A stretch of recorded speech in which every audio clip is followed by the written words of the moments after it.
Assalamu alaikum, I'm Aisha and you're watching Samaa News. Here are today's headlines.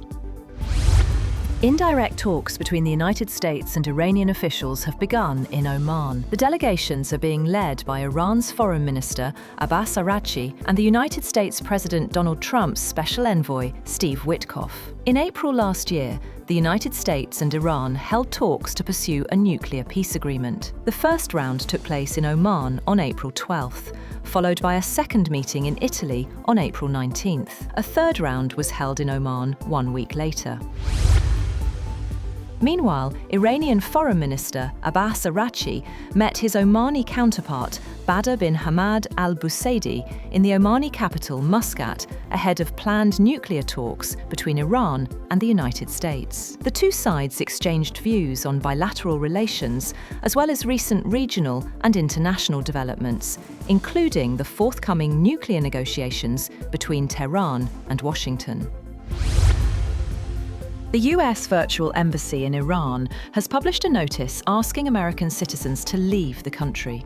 In a statement posted on its website today, the embassy said citizens should have a plan to leave Iran without relying on assistance from the US government. Those unable to depart were told to move to a secure location or a safe building. Basant returned to Lahore after nearly 2 decades. The much-anticipated 3-day Basant festival began at midnight as residents rushed to rooftops across the walled city, particularly around Mochi Gate, to welcome the colourful celebration after years of absence. Cries of "Bor Kata" echoed as kites filled the sky. Pakistan cricketer Hassan Ali also embraced the colours of the Basant festival. Former cricketers Wasim Akram and Mohammad Hafiz urged citizens to observe Basant safely.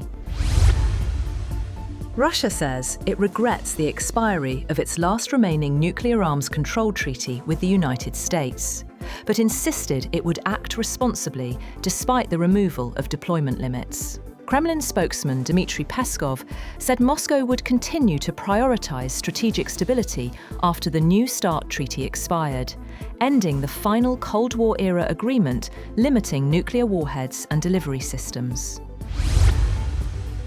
As talks continue, Russia and Ukraine have exchanged 157 prisoners of war each, a swap mediated by the United Arab Emirates and the United States, as announced by President Trump's special envoy, Steve Witkoff. Russia's defense ministry said the released Russian personnel were taken to Belarus, and that 3 civilians from Russia's Kursk region were also returned as part of the exchange.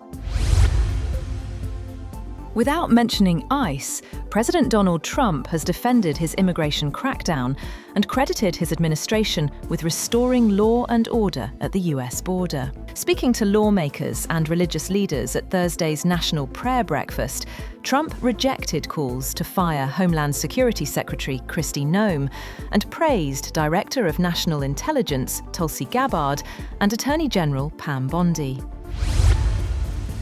Pakistan's security forces concluded Operation Radul Fitna 1 in Balochistan, targeting Indian-sponsored terrorist groups. The campaign killed 216 militants, including 41 in Panjgur and Hanai, and recovered weapons, ammunition, and evidence of foreign support. The operation came at a heavy human cost. 22 security personnel were martyred and 36 civilians, including women and children, lost their lives. The military said the operation significantly weakened terrorist networks' command structures. ISPR reaffirmed its commitment to continuing counter-terrorism efforts across the province under the National Action Plan.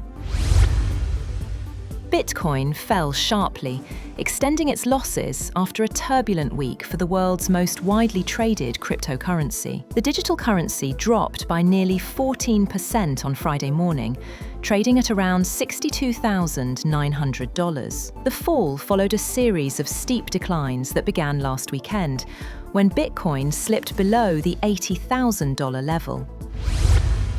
That's all for now. For more updates, visit www.samaa.tv. Thank you for watching Samaa News.